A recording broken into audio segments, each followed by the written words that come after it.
Hello, folks. Good to see you all. When I announced in early December that I had a goal that I set of administering 100 million shots for the virus in the first 100 days of our office, 100 million shots in 100 days. It was considered ambitious. Some even suggested it was somewhat audacious. Experts said that the plan was, quote, definitely aggressive, and distribution would have to be seamless for us to be successful. One headline simply put it, quote, it won't be easy, end of quote. Well, it wasn't. When we took office, there was a lot that had to be done. We needed more vaccines, more vaccinators, more places for people to get vaccinated. And we needed a whole-of-government approach. So I directed Jeff Zients, the coordinator of our COVID-19 response, to put us on a war footing, and I meant that in a literal sense, to get us on track to truly beat this virus. And I'm proud to announce that tomorrow, 58 days into our administration, we will have met my goal of administering 100 million shots to our fellow Americans.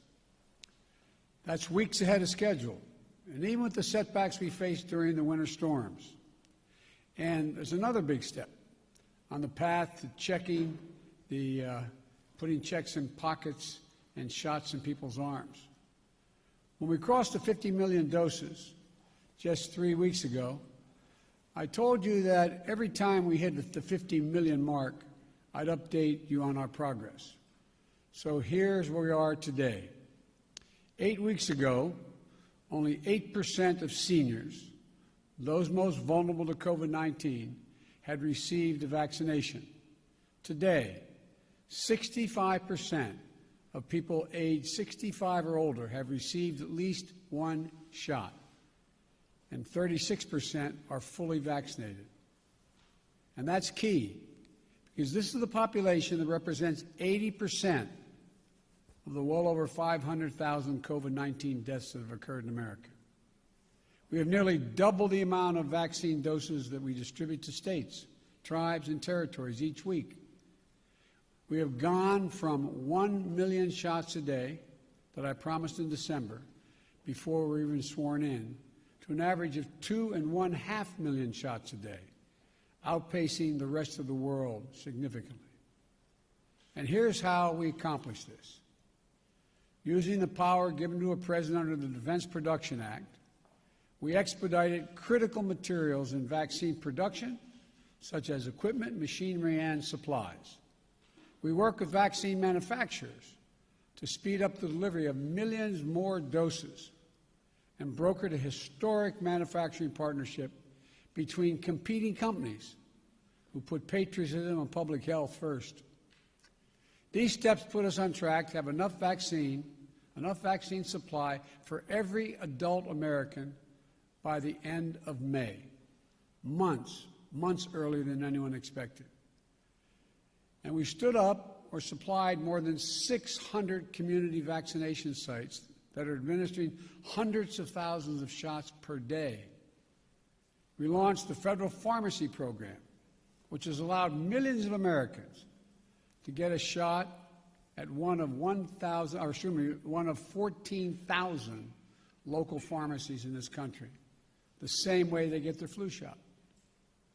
And for folks who aren't near a pharmacy or mass vaccination center, we've supplied more than 500 mobile clinics, like pop-up sites or vans, meeting people where they are. We deployed nearly 6,000 federal personnel, including FEMA, active duty military, and Department of Health and Human Services to support vaccinations and serve as vaccinators, putting the needle in people's arms.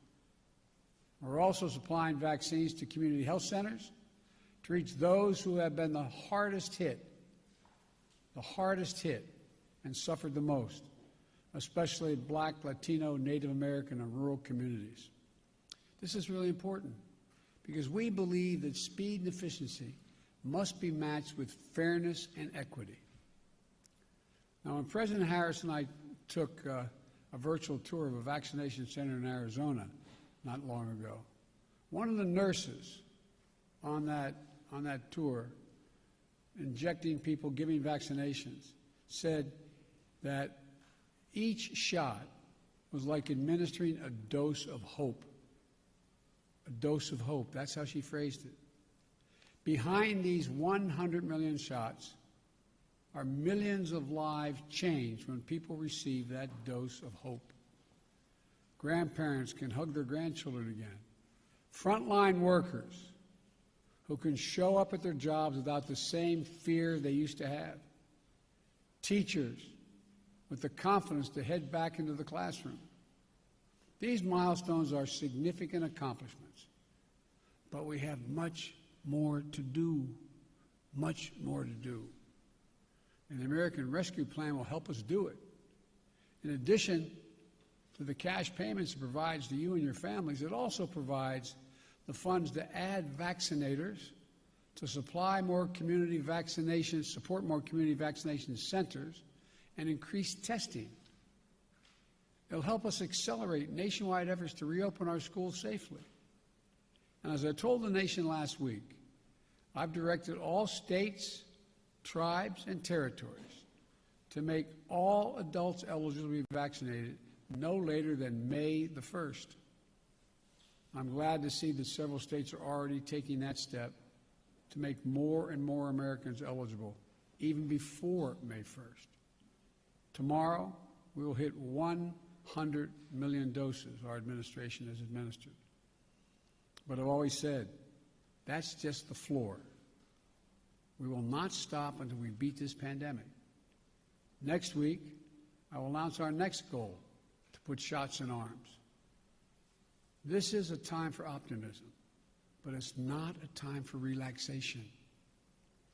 I need all Americans, I need all of you to do your part.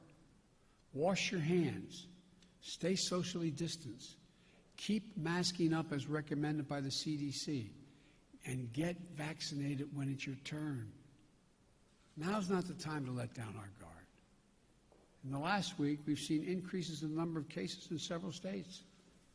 Scientists have made clear that things may get worse as new variants of this virus spread. Getting vaccinated is the best thing we can do to fight back against these variants. While millions of people are vaccinated, we need millions more to be vaccinated. And again, I need you to get vaccinated when it's your term and you're able to do that. I need your help. I need you to help. Not just the country, but your family, your friends, your neighbors. Get them vaccinated as well. If we keep our guard up, stick together, and stick with the science, we can look forward to a 4th of July that feels a bit more normal, with small groups able to gather for cookouts in backyards, and where we begin to declare our independence on Independence Day from the virus.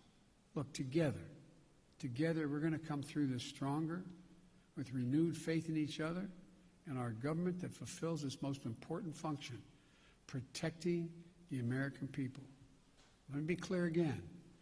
Wearing this mask in the meantime, making sure you wash your hands, making sure you socially distance to listen to the CDC.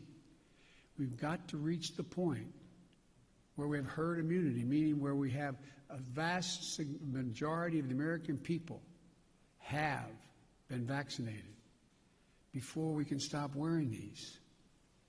So please, please, don't let what you see happening in Europe and you see on television.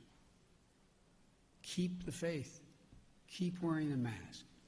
Keep washing your hands. And keep socially distanced. We're going to beat this. We're way ahead of schedule, but we got a long way to go. So I just wanted to bring you up to date. I thank you very much, and may God bless America. May God protect our troops. Thank you so much. Mr. President, Vladimir Putin wants open talks. Would you agree to that? Your reaction to the photo of children in the border detention centers, sir?